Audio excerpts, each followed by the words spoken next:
దేవుని నామమునకు మహిమ కలుగును గాక. ప్రభునందు ప్రియులరా, మన ప్రభువు రక్షకుడునైన క్రీస్తు యేసు పరిశుద్ధ నామంలో మీ అందరికీ శుభములు. 29వ తేదీ ఏప్రిల్ మాసము 2025 సంవత్సరం.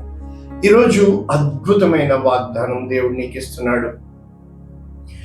విజ్ఞాపన చేయు ఆత్మను నేను కుమ్మరించెదను. విజ్ఞాపన చేయు ఆత్మను నేను కుమ్మరించెదను. జకర్యా గ్రంథము 12వ అధ్యాయము 10వ వచనం.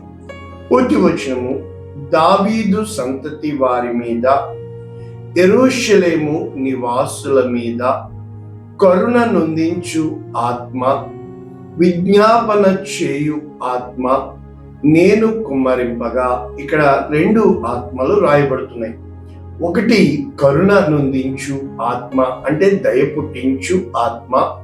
రెండు విజ్ఞాపన చేయు ఆత్మ నేను కుమ్మరింపగా. వారు తాము పొడిచిన నా మీద దృష్టి ఉంచి, ఒకడు తన ఏక కుమారుని విషయమై దుఃఖించినట్లు, తన జ్యేష్ఠ పుత్రుని విషయమై ఒకడు ప్రలాపించినట్లు అతని విషయమై దుఃఖించుచు ప్రలాపించెదరు. జకర్యా గ్రంథం 12వ అధ్యాయం 10వ వచనం. ఈ యొక్క వాక్య భావము ఇంగ్లీష్ స్టాండర్డ్ వెర్షన్ నేను చదువుతున్నాను. జకర్యా చాప్టర్ 12 వర్సెస్ 10లో ఈ విధంగా ఉంది: I will pour out on the house of David and the inhabitants of Jerusalem. అంటే దావీదు ఇంటి వారి మీద, సంతానం మీద, మరియు యెరూషలేము నివాసుల మీద a spirit of grace and a place of mercy. అంటే ఒకటే ఇక్కడ రాయబడింది, అంటే కృప మరియు ప్రార్థించు ఆత్మ. అంటే కృపతో ప్రార్థించు ఆత్మ. దేవుడు దయతో ప్రార్థించు ఆత్మ, దయ కొరకు కనిపెట్టే ఆత్మ కుమ్మరింపబడులాగన కృప కొరకు కనిపెట్టుకుని ప్రార్థించే ఆత్మగా. ఎప్పుడు? That when they look on me, on him home they have piece. అయితే ఎవరినైతే గాయపరిచారో, ఎవరినైతే తృణీకరించారో, ఎవరినైతే విసర్జించారో, ఎవరినైతే శిలువ మరణానికి అప్పగించారో వారు గుర్తెరిగినప్పుడు దే షల్ మౌన్ ఫర్ హిమ్, ఆయన నిమిత్తము దుఃఖించు వారిగా, as one mourns for an only child. ఒకే ఒక్క కుమారుని పోగొట్టుకున్నప్పుడు ఎంత దుఃఖంతో ఉంటుందో. And we bitterly over him. ఏ విధముగా మరి ఆ యొక్క మంచి దుఃఖముతో నిండిన భార భరితమైన ఆత్మతో నింపబడిన, అంటే as one weeps for first Born, అంటే లేకగా లేకగా లేకగా, అంటే పుట్టినటువంటి, అంటే లేక పుట్టినటువంటి వాని కొరకు దుఃఖించినట్లుగా. అంటే ఇక్కడ మనము స్పష్టంగా ఒక్క ముక్కలో అర్థమయ్యేటట్టు మనం చూడాలి అని అంటే, రోమీయులకు రాసిన పత్రిక 8వ అధ్యాయం 26వ వచనం ఏం చెప్తుంది? ఆత్మ మన బలహీనతను చూచి సహాయము చేయుచున్నాడు. అనగా మనము యుక్తముగా ఎలాగూ ప్రార్థన చేయవలనో మనకు తెలియదు, కానీ ఉచ్చరింపశక్యము కానీ మూలుగలతో ఆయన మన నిమిత్తము విజ్ఞాపనము చేయుచున్నాడు. కనుక ఇక్కడ విజ్ఞాపన ఆత్మ కుమ్మరింపబడుతున్నట్లు, అంటే 27వ వచనము చూస్తూ, మరియు హృదయములను పరిశోధించువాడు ఆత్మ యొక్క మనస్సు ఏదో ఎరుగును, ఏలయనగా ఆయన దేవుని చిత్త ప్రకారము పరిశుద్ధుల కొరకు విజ్ఞాపనము చేయుచున్నాడు. విజ్ఞాపనకర్త. అంటే ఇప్పుడు హన్నా జీవితంలో మనం చూసినప్పుడు, హన్నా అంటే కృప, కానీ ఆమె కృపని ఎప్పుడు వాడుకుంది? రోషము కలిగి, కోపముతో కాదు. తన యొక్క మరి వైరికి, పెనిన్నాకి పిల్లలు పుట్టుచున్నప్పటికీ, అయితే దానికి వరకు ఈమె ఎంత మాత్రం అసూయ చెందలేదు. కానీ ఆమె ఈ హన్నాని బహుగా వేధిస్తూ, గొడ్రాలా, నీవు ఉండడము అరిష్టము, నీకు పిల్లలు లేరు అని వేధిస్తున్నప్పుడు, ఈమెకి పిల్లలు లేరు కనుకనే కదా ఆమెకి ఆ భాగ్యం వచ్చింది.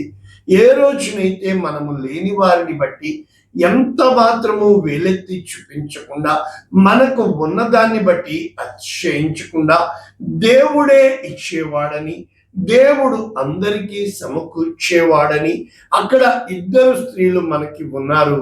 ఒకటి గొడ్రాలు, రెండు పిల్లలు కలది.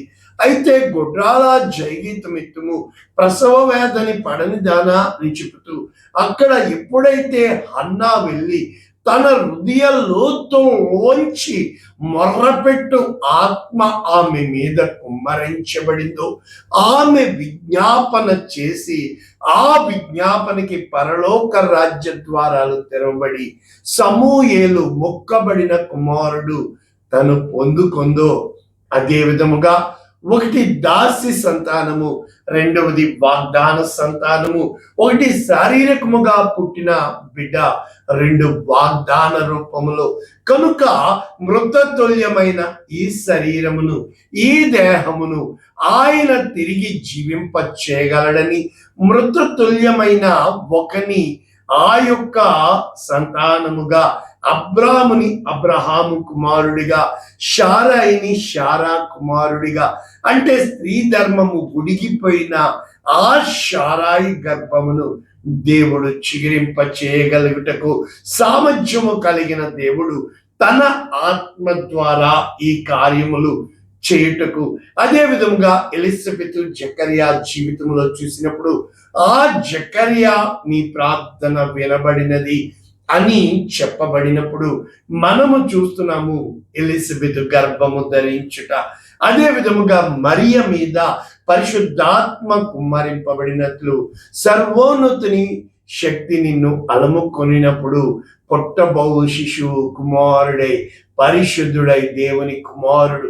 కనుక ఇప్పుడు మనము విజ్ఞాపన ఆత్మ, కుమ్మరించే ఆత్మ, మనము ఇక్కడ చూస్తే వారి మీద మూర్ఖపు ఆత్మని, గాఢ నిద్రాత్మని, అబద్ధములాడు ఆత్మని, రోషము పుట్టించు ఆత్మని నేను వారి మీద నా ఆత్మ కుమ్మరింపగా, వారి హృదయముల యందు నా యొక్క ధర్మశాస్త్రము లక్ష్య పెట్టు వారిగా, వారు నా ఆజ్ఞలకు లోబడువారుగా, అదే విధంగా నేను వారికి నూతన ఆత్మను, నూతన హృదయమును కలుగ చేయుదునని, సమస్తము కూడా దేవుని యొక్క వాక్యం మనం చూసినప్పుడు ఈ పరిశుద్ధ గ్రంథము ఆత్మతో అవగాహన చేసుకోవాలి.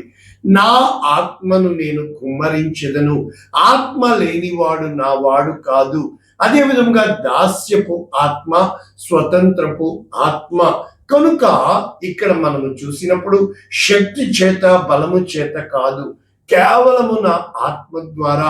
నీవు నేను ఎప్పుడైతే ఆత్మ కార్యముల కొరకు కనిపెట్టుకుని వారముగా ఉంటామో, ఆత్మ కుమ్మరింపబడాలి అని అంటే ఒక్కసారి లేఖనాల్లోనికి మనం వెళ్తే ఎహెజ్కేలు గ్రంథము 39వ అధ్యాయం 29వ వచనం, ఇశ్రాయేలీయుల మీద నేను నా ఆత్మను కుమ్మరించెదను గనుక. ఎప్పుడైతే దేవుడు తన యొక్క దయను చూపిస్తున్నాడు అంటే ఆత్మని కుమ్మరిస్తాడు.